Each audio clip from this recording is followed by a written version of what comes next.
It took 95 years, but Mel Brooks has finally written his memoir.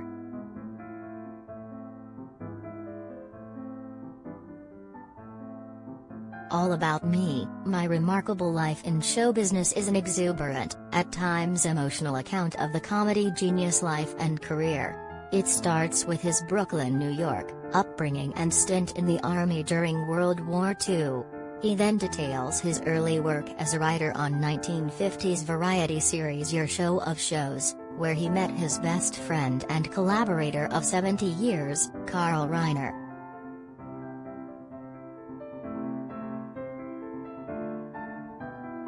I've worked with many great people in my life, but there will never be another Carl Reiner, Brooks writes of the comedian, who died last year at 98. If you don't have anyone in your life like Carl Reiner, stop reading this right now and go find someone.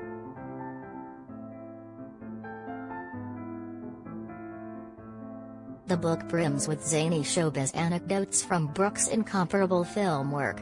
For instance, studio execs requested that Brooks change Springtime for Hitler, his satirical showstopper from 1967's The Producers, to Springtime for Mussolini. They thought Hitler was just too offensive, Brooks writes. Mussolini was a much more acceptable dictator.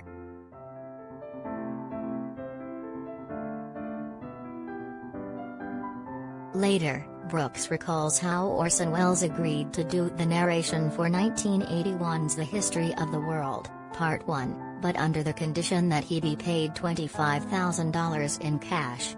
Asked what he planned to use it for, Welles told Brooks, "I am going to spend it all on fine Cuban cigars and the best beluga caviar."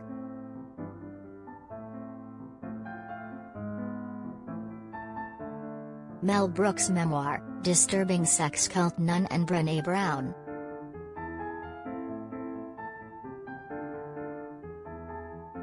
Here are a few more of the most noteworthy takeaways from All About Me.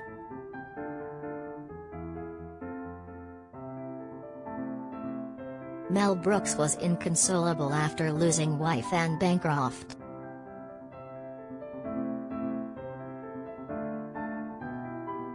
Brooks speaks affectionately about his gorgeous, talented and beautiful second wife, the Graduate star Anne Bancroft, whom he met in 1961 and married 3 years later.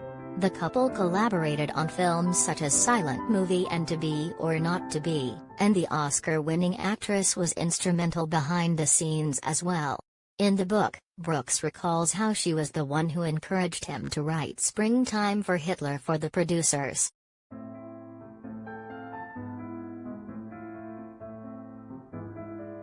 "You're musical. You're a good singer," Bancroft told him. "You never stop singing around the house.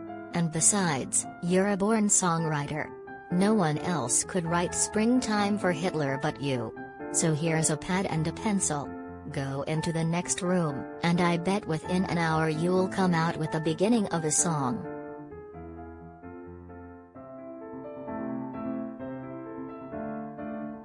Brooks credits her for always believing in him no matter what, calling her a gift from God.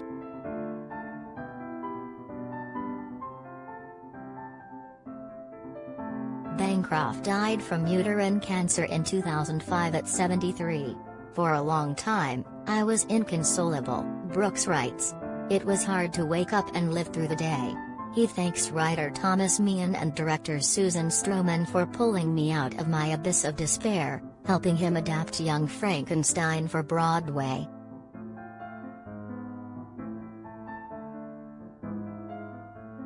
Gene Wilder almost got into a fistfight with him over Young Frankenstein.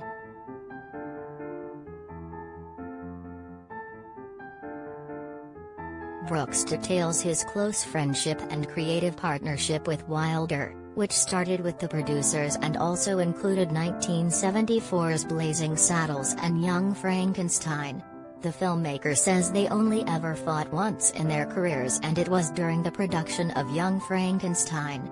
Wilder suggested that his reluctant mad scientist character, Dr. Frederick Frankenstein, perform a song and dance routine with Peter Boyle's The Monster.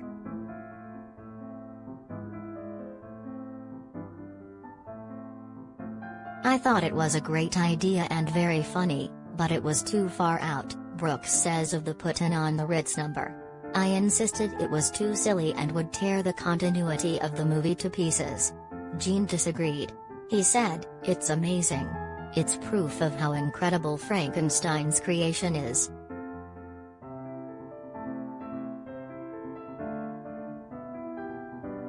"We fought and we fought. Our tempers rose and we almost got into a fistfight over it. Then Gene calmed me down and he said, 'Okay. Do me a favor. Film it and we'll take a look at it. If it doesn't work, I promise we'll throw it out.'"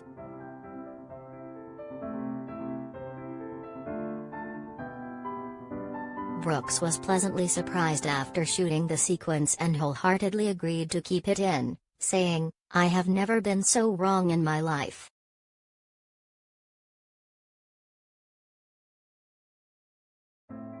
Alfred Hitchcock became one of Brooks' good chums.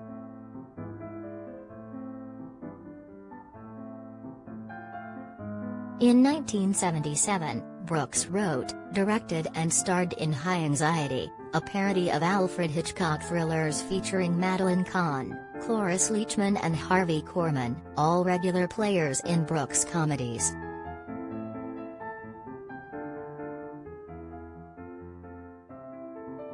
While writing the screenplay, the filmmaker called Hitchcock's office to ask for his blessing and was shocked to learn that the master of suspense himself was a fan.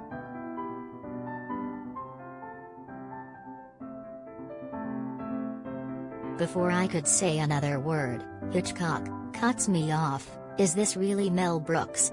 I love your films. I loved Blazing Saddles. It's absolutely miraculously funny," Brooks recalls. After he explained his idea for the movie, Hitchcock invited Brooks over to his office for lunch, where he gave him notes on the script. It soon became a regular thing.